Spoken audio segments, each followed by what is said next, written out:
नमस्कार साथियों, स्वागत है आप सभी का आपकी अपनी पाठशाला पर। मैं हूं अंकित अवस्थी। दुनिया में जब किसी देश की शक्ति की बात की जाती है तो कहा जाता है कि उसके पास सेना कितनी है और उसकी सेना कितनी स्ट्रेटेजिकल जगहों पर खड़ी है।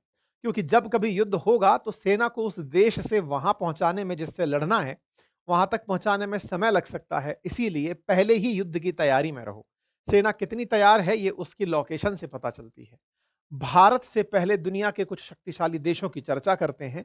जब बात अमेरिका की हो तो अमेरिका में अमेरिकी सैनिक हैं, ये सब जानते हैं, लेकिन 80 देशों में 750 जगहों पर अमेरिकी सैनिक हैं, ये अपने आप में एक बड़ी बात है। कहा जाता है, मीडिया रिपोर्ट्स हैं ये, कि दुनिया के लगभग 80 देशों में 750 जगहों पर अमेरिकी सैनिक रहते हैं। जो बहुत ज़्यादा ओपन केसेस हैं, जैसे जापान है, कतर है, यहाँ तो सबको पता है कि यहाँ पर अमेरिकी सेना है। लेकिन फिर भी इसके अलावा ये जितने भी छेद आप होते देख रहे हैं मैप में, यहाँ अमेरिकी सेना प्रेज़ेंट है। बात इसी तरह चाइना की अगर कर ली जाए तो चाइनीज़ जो हैं, वो 29 मिलिट्री बेसेस बनाकर बैठे हुए हैं 3 देशों में और 27 आइलैंड पर। यानी कि दुनिया के अंदर पावर को इसी प्रकार से कैलकुलेट किया जाता होगा। अगर हम बात रूस की करें तो रूस ने भी 52 मिलिट्री बेसेस अपनी दुनिया भर के अंदर बनाए हुए हैं, जो कि लगभग 12 देशों में स्थित हैं।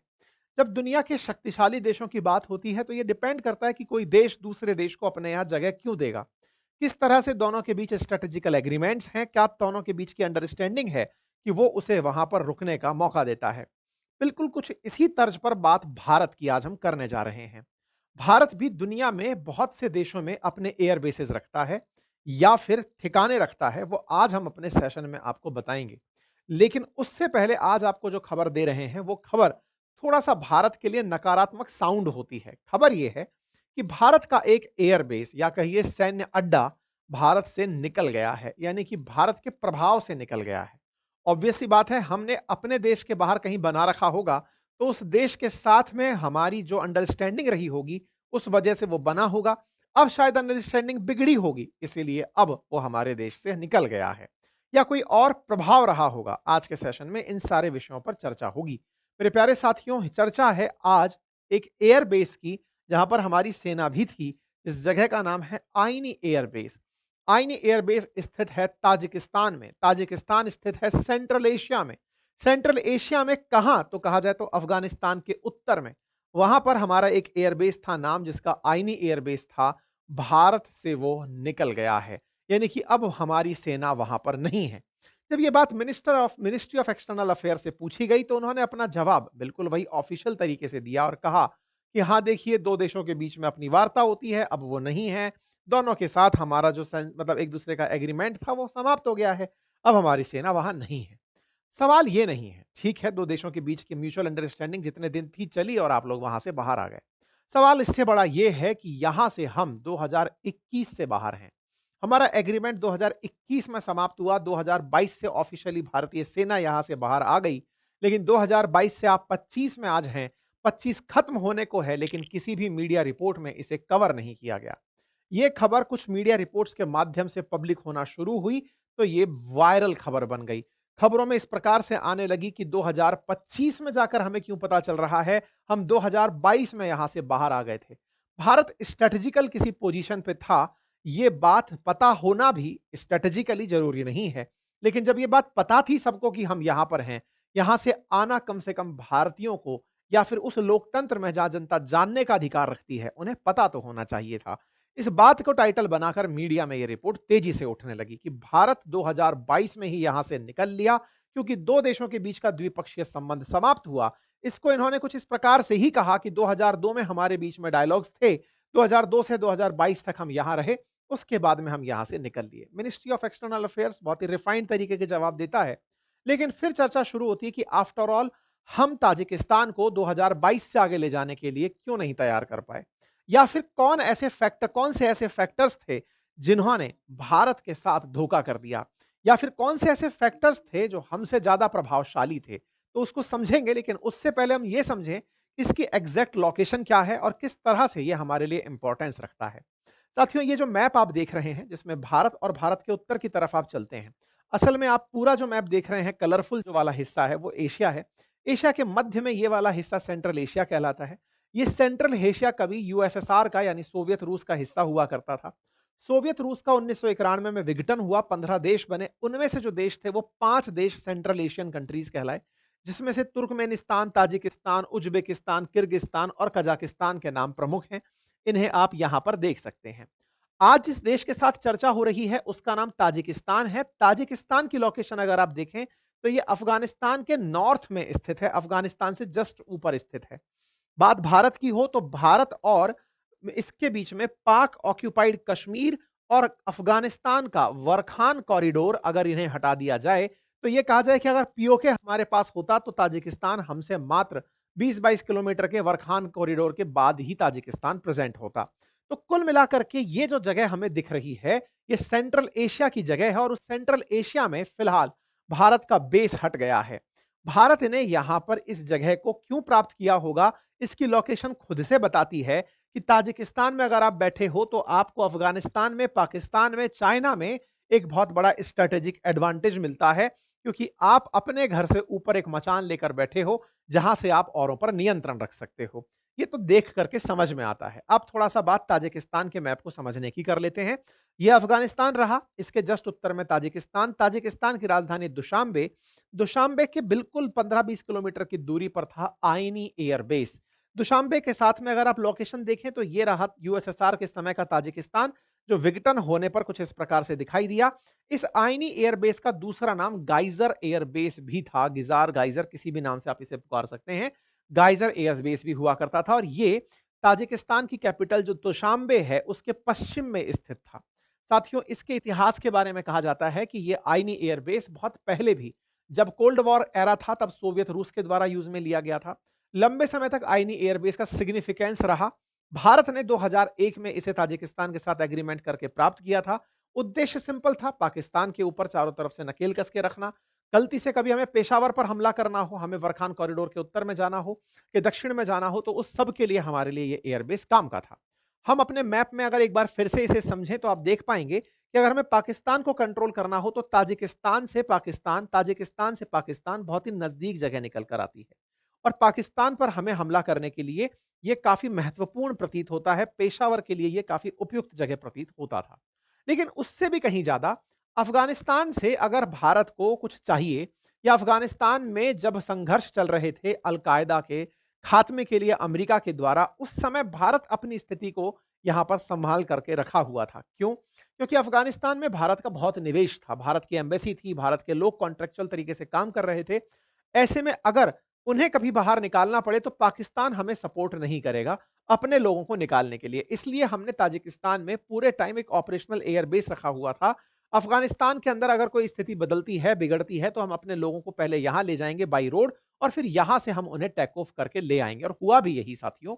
2021 में देवी शक्ति ऑपरेशन चला करके जब अमेरिका अफगानिस्तान को यूं ही छोड़ करके निकल गया, तब भारतीयों ने या फिर भारतीय एम्बेसी के जो कर्मचारी थे और जो भारतीय अफगानिस्तान में फंसे रह गए थे, उन्हें यहां से हमने टेक ऑफ किया था, यहां से हमने लिफ्ट किया था और उन्हें सुरक्षित भारत लेकर आए थे। अर्थात जिस मकसद से इसे बनाया गया था उस मकसद की सिद्धि ताजिकिस्तान में ये एयरबेस आईनी कर रहा था। आईनी एयरबेस के बारे में कहते हैं कि यह मतलब जो गाइजर एयरबेस के बिल्कुल नजदीक ही स्थित था। ये 20 किलोमीटर था अफगानिस्तान के वखान कॉरिडोर से। पाकिस्तान और सेंट्रल एशिया के लिए ये बड़ा कनेक्ट पॉइंट था। एक बार फिर से अगर आप देखें तो तालिबान और तालिबान के साथ उत्तर में हमें ताजिकिस्तान दिखाई पड़ता है। चूंकि अब अफगानिस्तान में तालिबान है तो हम थोड़ी सी कहानी आपको उस समय की बताते हैं जब भारत ने तालिबान के खिलाफ ताजिकिस्तान का उपयोग किया था। असल में जैसा आप सब जानते हैं कि अफगानिस्तान के अंदर यूएस अलकायदा के खात्मे के लिए आया था, लेकिन अलकायदा को तालिबान की पनाह मिली हुई थी। इसलिए अमेरिका ने अफगानिस्तान में अपने द्वारा सरकार बनाने का निर्णय लिया कि हम लोगों को मोटिवेट करेंगे, लोग अपनी जनता चुनेंगे, सरकार बनाएंगे और लोकतंत्र की स्थापना करेंगे। ऐसे में यहां पर जो अफगानिस्तान में सरकार बनी लोकतांत्रिक तरीके से, उस सरकार को तालिबान का समर्थन नहीं था। तालिबान में वो लोग थे जिनके बारे में कहा जाता है तालिब लेकर आए हुए थे, यानी शिक्षा लेकर आए हुए थे, लेकिन वो अमेरिका के खिलाफ थे, अमेरिकी व्यवस्थाओं के खिलाफ थे। उनके अपने कायदे कानून थे, उन्हें अपने तरीके से शासन करना था। भारत उस समय अमेरिकी पक्ष में साउंड होता था। क्यों? क्योंकि हम भी अमेरिकी ऑब्जेक्टिव यानी डेमोक्रेसी को समर्थन दिया करते थे। और जब अमेरिकी ऑब्जेक्टिव को समर्थन देते थे तो तालिबान के खिलाफ जो लोग होते थे उनका समर्थन, उनको हम समर्थन दिया करते थे। कहते हैं कि उस समय अफगानिस्तान के उत्तर में एक नदर्न अलायंस नाम से ग्रुप सक्रिय था। उस नदर्न अलायंस ने तालिबान के खात्मे के लिए अमेरिका के साथ मिलकर के खूब युद्ध लड़ा। तो भारत ने अपने आईनी एयरबेस को, और आईनी के साथ-साथ एक फरखान करके एयरबेस और था हमारा यहाँ पे, जहाँ पर हमने अस्पताल बनाया हुआ था ताजिकिस्तान में, उसका हम यूज़ करते थे नदर्न अलायंस को हेल्प करने के लिए, ताकि यहाँ से वो लोग अगर कोई भी पीड़ित हों, अस्पताल की ज़रूरत हो, तो उन्हें भारत बनाकर दिया हुआ था ताजिकिस्तान में। अफ़गानिस्तान में एक तरह से समझिए कि भारत जो है, वो उस खेमे से था, जो कि अफ़गानिस्तान से तालिबान का खात्मा चाहता था, अफ़गानिस्तान से अल-कायदा का खात्मा चाहता था। आज समय बदल चुका है। आज समय परिस्थितियों में भारत तालिबान को ही बिठाकर घर में बैठा है। भारत के अंदर विदेश मंत्री के रूप में तालिबान के विदेश मंत्री पहुंचे थे, लेकिन उस दौर में हमारे लिए नदर्न अलायंस प्रिय था, क्योंकि हम अमेरिका के नजदीक थे। लेकिन अब बड़ा सवाल यह बनता है कि हम अमेरिका के नजदीक थे, ये बात कुछ लोगों को क्या वाकई में रास आई होगी? जैसे रूस और चीन। अनडाउटेबली पाकिस्तान को तो यह पसंद ही नहीं होगा, लेकिन अगर सुपर पावर्स की बात की जाए, तो रूस और चीन इस बात से खुश तो नहीं थे। क्योंकि रशिया रशिया को कभी, क्योंकि अफगानिस्तान में अमेरिका का शासन बाद में आया। अमेरिका ने अफगानिस्तान से यूएसएसआर को हटाने के लिए ही तालिबान को जन्म दिलवाया था। कहते हैं कि तालिबान को जो भी पावर मिली, वो अमेरिका के द्वारा मिली थी। अमेरिका ने पाकिस्तान की मदद से तालिबान को खड़ा किया था अफगानिस्तान में, ताकि वह सोवियत रूस को भगा सके, और सोवियत रूस लंबे समय तक अफगानिस्तान में रहा है। आज जिस चीज को लेकर के अमेरिकी राष्ट्रपति बार-बार कहते हैं कि मुझे तालिबान के अंदर, मुझे अफगानिस्तान के अंदर एयरबेस चाहिए, वो असल में उस दौर के एयरबेस है, जो कि यूएसएसआर के समय पर लिए गए थे। खैर, फिलहाल के लिए रूस को यह बात पसंद तो नहीं थी कि इंडिया का स्टैंड अफगानिस्तान के अंदर प्रो अमेरिका है, यानी कि प्रो वेस्ट है, और उसके लिए वो यूज कर रहा है ताजिकिस्तान को। ताजिकिस्तान का इंक्लिनेशन समझिए। देखिए, ताजिकिस्तान टेक्निकली तो अमेरिका के खिलाफ था। मतलब एक तरह से समझिए कि ऐसे समझिए कि वो बना था यूएसएसआर से। तो 15 देश जो यूएसएसआर के अंदर थे, उनमें से एक ताजिकिस्तान था। तो जो उसका अंदर का अंश है, जो साइकोलॉजी है, वो तो यूएसएसआर वाली है। लेकिन फिर भी उसने अपनी जगह को प्रो अमेरिका होने के लिए दिखाना शुरू कर दिया कि हाँ, हम आपके साथ हैं। लेकिन रशिया 1991 के बाद से वापस से सोवियत रूस को संगठित करने का प्रयास कर रहा था। इसी क्रम में उसने सीटीओ नाम से, एक सीएसटीओ नाम से संगठन बनाया, और सीएसटीओ नाम के उस संगठन में उसने शामिल किया Kazakhstan, Kyrgyzstan, Tajikistan, Armenia, Belarus और खुद यानी रूस। ये 6 देश 15 देशों में से एक साथ यूनिफाइड होकर के सीएसटीओ बनाए, जिनका उद्देश्य था कि हम सब लोग एक दूसरे की मदद करेंगे। तो रूस ने ताजिकिस्तान पर अपना प्रेशर और प्रभाव हमेशा बनाकर रखा। उस समय भी जब भारत ताजिकिस्तान का यूज अमेरिका के समर्थन में कर रहा था, या फिर ये कहिए नदर्न अलायंस के समर्थन में कर रहा था, या फिर ये कहिए तालिबान के खिलाफ कर रहा था। तो आईनी एयरबेस भारत के लिए किस तरह से फायदे का था, ये मैंने आपको समझाने का फिलहाल यहां पर प्रयास किया। एक टाइम पर हमारा सुखोई भी, SU-30 भी यहां पर तैनात रहा करता था, और हमने 2014 में लगभग 200 लोगों की यहां पर कर्मचारियों की फौज तैनात कर रखी थी। तमाम प्रकार की फोर्सेस के लोग थे। ये 2021 की बड़ी ही यूनिक तस्वीर है, जिस तस्वीर में आप देख सकते हैं कि देवी शक्ति मिशन के तहत भारत ने अपने फंसे हुए भारतीयों को यहां से निकाला था, और ये बेस उपयोग में लिया गया था। ये आप देख सकते हैं, आईनी एयरबेस ताजिकिस्तान में हमने C-17 ग्लोबमास्टर के अंदर अपने फंसे हुए जो अफगानिस्तान के लोग थे, उन्हें निकाला था, और ये सब लोग इसी आईनी एयरबेस के माध्यम से, जो एम्बेसी के लोग थे, वो उनको वापस लाया गया था।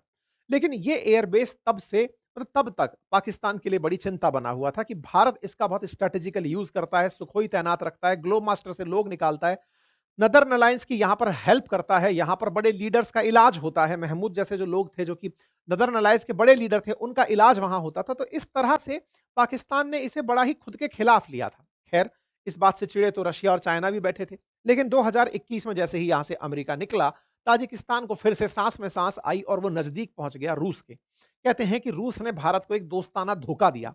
दोस्ताना धोखा दिया का क्या मतलब है कि ताजिकिस्तान को उसने अपने सीएसटीओ वाले ग्रुप में वापस ज्वाइन करने की कहा, मतलब एक्टिव होने की कहा कि भाई सुनो, हम सब एक हैं, कभी हम एक साथ रहा करते थे, 15 देश थे, जिसमें अर्मेनिया, बेलारूस, रूस, ताजिकिस्तान, किर्गिस्तान और कजाकिस्तान। बोले यार, अपन सब एक थे, अब हम अलग अलग क्यों हो रहे हैं?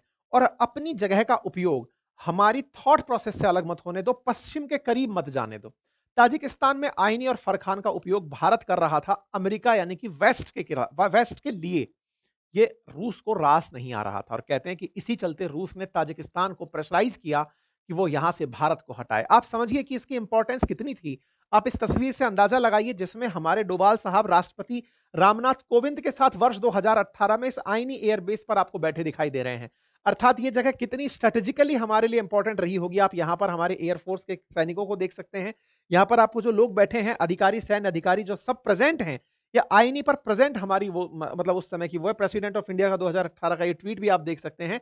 आईनी एयर बे फोर्स बेस पर नियर दुशांबे में हमारे राष्ट्रपति प्रेसिडेंट कोविंद हुआ करते थे, उस समय वहाँ पर प्रेज़ेंट थे। अभी चूँकि द्रौपदी मुर्मू जी हैं, तो तस्वीर बदल गई है, प्रेसिडेंट ऑफ इंडिया का ट्विटर हैंडल कॉमन रहता है हमेशा। ठीक है साहब? तो यहाँ पर चूँकि 4 साल पहले हमारा एग्रीमेंट खत्म हो गया, ताजिकिस्तान ने इसे रिन्यू नहीं किया, इसलिए बड़े सारे सवाल उठे। पहला सवाल तो यही, भारत को ये बात पता क्यों नहीं चली? और दूसरा, ऐसा करने में हमने अपना जियोपॉलिटिकल जो प्रेशर है, वो कैसे रिलीज़ कर दिया? हम जियोपॉलिटिक्स में पिछड़ कहाँ गए?